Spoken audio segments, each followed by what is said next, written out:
ஓம் சாந்தி.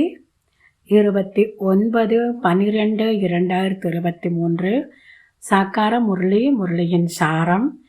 இனிமையான குழந்தைகளே, கேள்விகளில் குழம்புவதை விடுத்து மன்மனாபவமாக ஆகி இருக்க வேண்டும். தந்தை மற்றும் ஆஸ்தியை நினைவு செய்யுங்கள். தூய்மையாக ஆகுங்கள் மற்றும் பிறரையும் ஆக்குங்கள். கேள்வி: சிவபாபா குழந்தைகளாகிய உங்கள் மூலமாக தனக்கு பூஜை செய்வித்துக் கொள்ள முடியாது. ஏன்? பாபா, குழந்தைகளாகிய நம் ஒவ்வொருத்தரையும் எனக்கு நீங்கள் பூஜை செய்யுங்க அப்படின்னு பூஜையை செய்வித்துக் கொள்ள முடியாது. ஏன்? பதில்: நான் குழந்தைகளாகிய உங்களுடைய மிகவும் கீழ்ப்படிதலுள்ள ஊழியனாவேன், உங்களுடைய ஒபீடியன்ட் சர்வெண்ட் ஆவேன் என்கிறார் பாபா. குழந்தைகளாகிய நீங்கள் என்னுடைய எஜமானனாவீர்கள். நானோ குழந்தைகளாகி உங்களுக்கு நமஸ்காரம் செய்கிறேன். தந்தை நிரகங்காரி ஆவார். குழந்தைகள் கூட தந்தைக்கு சமமாக ஆக வேண்டும். நான் குழந்தைகளாகிய உங்கள் மூலமாக எனக்கு எப்படி பூஜை செய்வித்துக் கொள்வேன்? நீங்கள் கழுவ வேண்டிய வகையில் எனக்கு பாதங்களும் கூட இல்லை. நீங்களோ இறை சேவகர்களாக ஆகி உலக சேவை செய்ய வேண்டும். இவ்வளோ நல்லா பாபா அகங்காரிங்கிற விஷயத்த குழந்தைகளுக்கு உணர்த்துறாரு. நான் உங்களுடைய ஒபீடியன்ட் சர்வெண்ட் ஆவேன். நீங்கள் தான் என்னுடைய எஜமானர்கள். அதனால்தான் உங்களுக்கு சலாம் அலைக்கம். நான் எஜமானர்களுக்கு வணக்கத்தை நான் சொல்கிறேன். தந்தை நிரகங்காரியாக இருக்கிறாரு. எனக்கு பூஜை பண்ணுங்கன்னு எப்படி சொல்வார்? பூஜை பண்ணுறதுக்கு, காலை கழுவுறதுக்கு எனக்கு காலு கூட இல்லையேங்கிறாரு. நீங்கள் இறைவனுடைய சேவை செய்யக்கூடியவர்கள், உலக சேவை செய்ய வேண்டும். பாடல்: பலவீனமானவரிடம் பலசாலியின் யுத்தம். ஓம் சாந்தி. புலி வந்தது என்று ஒருவர் கூறினார். ஆனால் புலி வரவே இல்லை. கடைசியில் ஒரு நாள் புலி வந்தது. எல்லா ஆடுகளையும் சாப்பிட்டு விட்டது. இந்த விஷயங்கள் அனைத்தும் அது இப்பொழுதனுடைய விஷயமாகும். ஒரு நாள் யமன் உயிரை குடிப்பான். பிறகு என்ன செய்வீர்கள்? பகவானுடைய எவ்வளவு பெரிய வேள்வியாகும். பரமாத்மாவை தவிர வேறு யாரும் இவ்வளவு பெரிய வேள்வியை உருவாக்க முடியாது.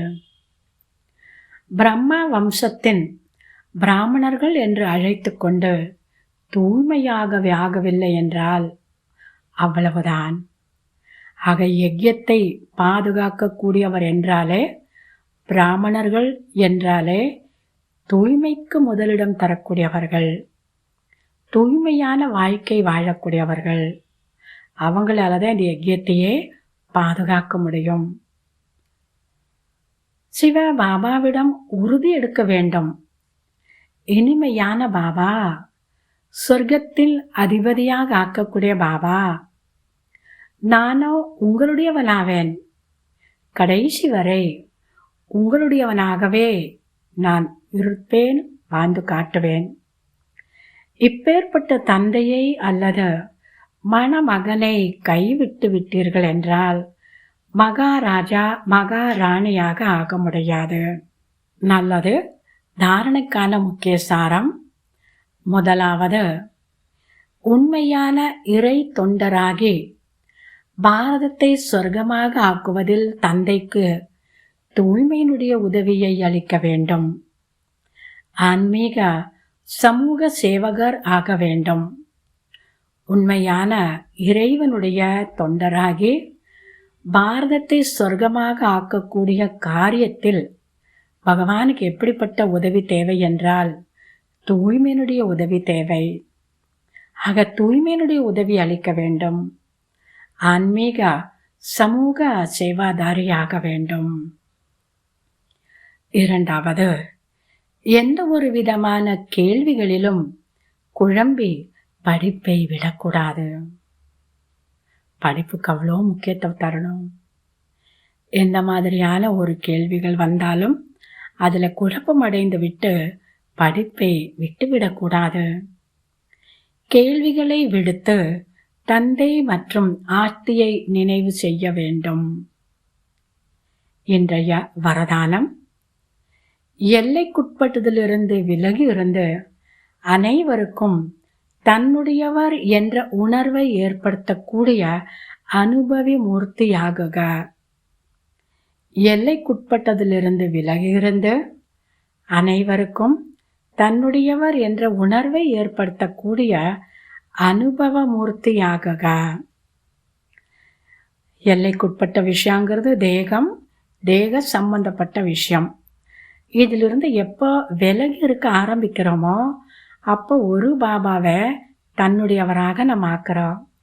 யார் ஒரு பாபாவை தன்னுடையவராக உள்ளபூர்வமாக ஆக்குறாங்களோ தானாகவே அனைவருக்கும் இவர் என்னுடையவர், தன்னுடையவர் அப்படிங்கிற உணர்வை ஏற்படுத்தலாம்.